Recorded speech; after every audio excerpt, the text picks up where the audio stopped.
होशियारपुर गांव में प्रेमनाथ अपनी पत्नी चांदनी के साथ रहा करता था।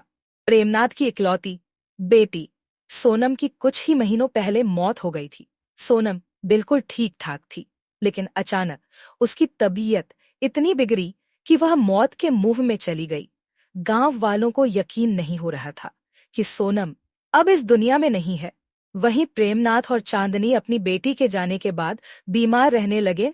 ना जाने हमारी फूल सी बच्ची को किसकी नजर लग गई। अगर भगवान को उसे हमसे छीनना ही था, मैं कहती थी ना कि मुझे कुछ भी ठीक नहीं लग रहा। हमें सोनम को तांत्रिक के पास नहीं ले जाना चाहिए था। सारा गांव उस तांत्रिक पर विश्वास करता होगा, लेकिन मैं उस पर बिल्कुल विश्वास नहीं करती। वो एक ढोंगी है। तुम तो जानती हो चांदनी, वो गंभीर से गंभीर बीमारियों का अच्छे से इलाज करता है। लोगों पर किसी तरह का ऊपरी चक्कर हो या उसकी तबीयत ज्यादा खराब हो, उसके पास गांव का हर एक इंसान जाता है। मुझे नहीं लगता कि उस तांत्रिक की वजह से हमारी बेटी को कुछ हुआ है। गांव में एक तांत्रिक रहा करता था जिस पर गांव वाले आंख बंद करके विश्वास करते। यहां तक कि लोगों को बुखार लगता तो भी वह तांत्रिक के पास झाड़ फूक करवाने जाया करते। और जब प्रेमनाथ की बेटी सोनम की तबीयत खराब हुई तो उसे भी तांत्रिक के पास ले जाया गया था, लेकिन उसे बचाया नहीं। ऐसे ही समय बीत रहा। चांदनी और प्रेमनाथ अब अपनी बेटी को खो देने के बाद सदमे में रहने लगे थे। एक रोज गांव का चंदू गांव में औरतों को पास के चिड़ियाघर के बारे में बताता है। अरे काकी, आपको कह रहा हूं, उस चिड़ियाघर में एक से बढ़कर एक जानवर तो आपको देखने को मिलेंगे ही, लेकिन इन दिनों उस चिड़िया घर में एक ऐसी चुड़ैल को रखा गया है जिसे आप नजदीक से देख सकती है। लाल लाल आंखें, उजरे हुए बाल, सफेद साड़ी, लंबे लंबे दांत। उसे देखकर आपको अपनी आंखों पर विश्वास नहीं होगा। यह तू क्या कह रहा है? किस चुड़ैल के बारे में बात कर? किस चुड़ैल के बारे में बात कर रहा है तू? अरे गांव के अधिकतर लोगों के मुंह से मैं यही सुन रही हूँ। काकी, कब तक सुनती रहोगी? यह मौका दोबारा नहीं मिलेगा कहीं। तुम अपने मरने का इंतजार तो नहीं कर रही? और क्या सोचो? अरे जी, देखो, वो मजा अलग है। मरने के बाद तुम खुद भी चुड़ैल बन जाओगी। अरे धत, कैसी बातें करता है? कल ही मैं अपने नीलेश को कहूंगी मुझे भी चुड़ैल के दर्शन करवा दे। जीते जी, आखिर मैं भी तो देखूं चुड़ैल होती कैसे है। मैंने तो अब तक फिल्मों में चुड़ैलों को देखा है, सामने से कभी नहीं देखा। तू सच तो कह रहा है ना? 100 टेका सच कह रहा हूँ। शाम का समय है, झूठ नहीं कहूंगा। और आप उस चुड़ैल को एक बार देख कर आएंगी तो आपका मन भी करेगा कि जल्द ही मैं भी चुड़ैल बन जाऊं। कम से कम किसी का मनोरंजन तो हो जाता है। या चप्पल खाकर जाएगा। कितनी बार कहा है तेरी माँ नहीं हूँ जो कुछ भी सुन लूंगी। चंदू रागिनी से यह कहते हुए वहां से चला जाता है। अब अगले ही दिन रागिनी उस चिड़ियाघर में जाती है जहां गांव के लोग चुड़ैल देखने जा रहे थे। उस चुड़ैल को एक पिंजरे में कैद किया गया था। बेबस से बैठी वो चुड़ैल बस सबको निहार रही थी। पिंजरे के बाहर एक ताला लटकाया गया था। ऐसा लग रहा था कि किसी शक्तिशाली चीज से उस चुड़ैल को बाहर आने से रोका जा रहा है।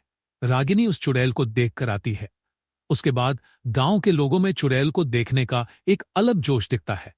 सुना है चिड़ियाघर में एक चुड़ैल को पिंजरे में कैद करके रखा गया है। तो तुम मुझे ये सारी बातें क्यों बता रहे हो? तुम्हें पता है ना, मेरी जीने की इच्छा भी खत्म हो चुकी है और तुम मुझे मनोरंजन की बातें बता रहे हो। अरे मैं तो अभी के अभी अपने प्राण त्याग दो, बस ऊपर वाला मुझे बुला ले। प्रेमनाथ खुद को समझाते हुए अपनी पत्नी को इस हालात से निकालना चाह रहा था और वह एक रोज अपनी पत्नी को पहला फुसलाकर चिड़ियाघर लेकर जाता है। लेकिन जब चांदनी उस चुड़ैल के पिंजरे के पास जाती है तो उसे अपनापन महसूस होता है और वह चुड़ैल, जो कि चांदनी को देखते ही रोना शुरू कर देती है, उसकी आंखों से आंसू टपक रहे थे। अजी सुनिए, ये देखिए, यह रो क्यों रही है? अभी तो मैं दूर से इसे देख रही थी। हर आने जाने वाले को यह देख तो रही थी, लेकिन रो नहीं रही थी। मुझे देखते इसे क्या हो गया? तुम दूर रहकर उसे देखो, हम यहाँ घूमने आए हैं। यह क्यों रो रही है? हमें इसके बारे में कुछ नहीं जानना। चांदनी को उस चुड़ैल को देखकर अपनापन सा महसूस होने लगता है।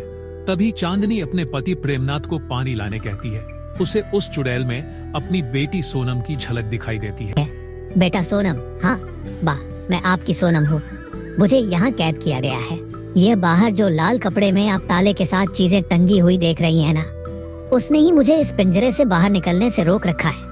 मुझे मारा गया है। माँ, मैं बीमारी से नहीं भरी हूँ। तू मेरी बेटी सोनम है। किसने किया यह सब तेरे साथ? चंदा इतना कहती है। तभी प्रेमनाथ पानी लेकर आ जाता है और वह अपनी पत्नी को चुड़ैल के करीब देखकर उसे हाथ पकड़कर वहां से बिना कुछ सुने और समझे खींचकर घर ले आता है और उस पर खूब चीखता चिल्लाता भी है।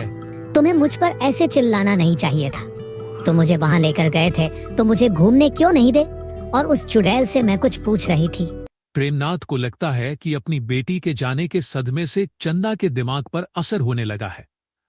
वो उसे जल्द से जल्द अच्छे डॉक्टर को दिखाने के बारे में सोचने लगता है, लेकिन चंदा उस चुड़ैल के बारे में सोचने लगती है जिसमें उसे अपनी बेटी नजर आई थी और उस चुड़ैल ने भी उसे अपनी पहचान बताई, मुझे वहां जाना चाहिए। और कल सुबह होते ही मैं इनसे बिना कुछ बताए ही निकल जाऊंगी, क्योंकि मुझे अपनी बेटी को बचाना है। मेरी बेटी को एक चिड़िया घर में पिंजरे में कैद करके रखा गया है।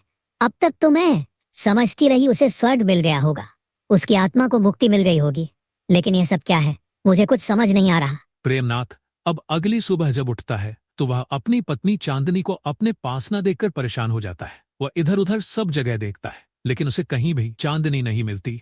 वहीं चांदनी दूसरी तरफ गांव से सीधे उस चिड़िया घर पहुंची थी, जहां वह उस चुड़ैल से मिलती है और काफी देर तक बातचीत करती है। इसके बाद वह करीब 3 घंटे बाद घर आती है। इधर प्रेमनाथ चांदनी को लेकर परेशान था।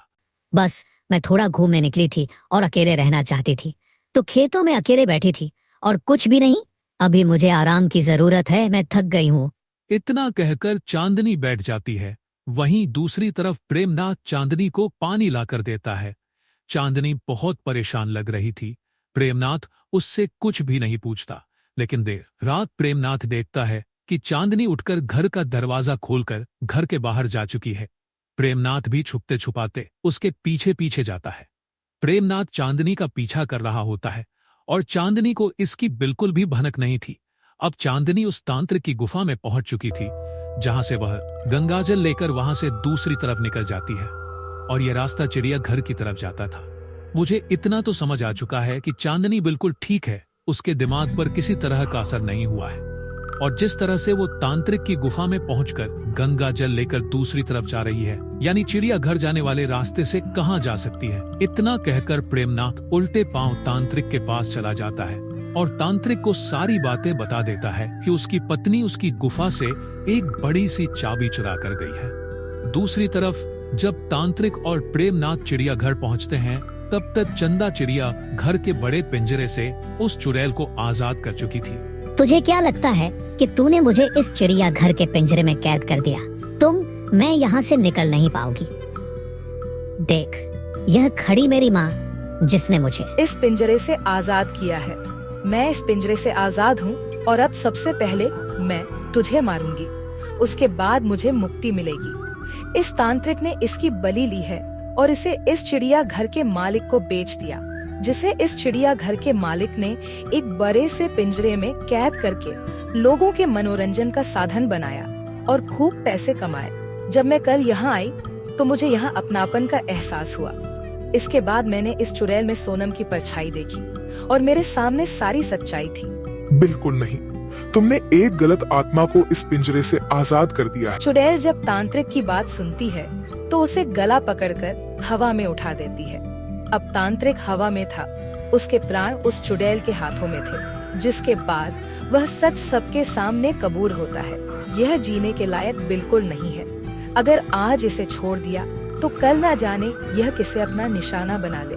इतना सुनने की देरी थी और वह चुड़ैल तांत्रिक को हमेशा हमेशा के लिए मौत की नींद सुला देती है और उसके बाद ही उसे भी हमेशा के लिए मुक्ति मिल जाती है।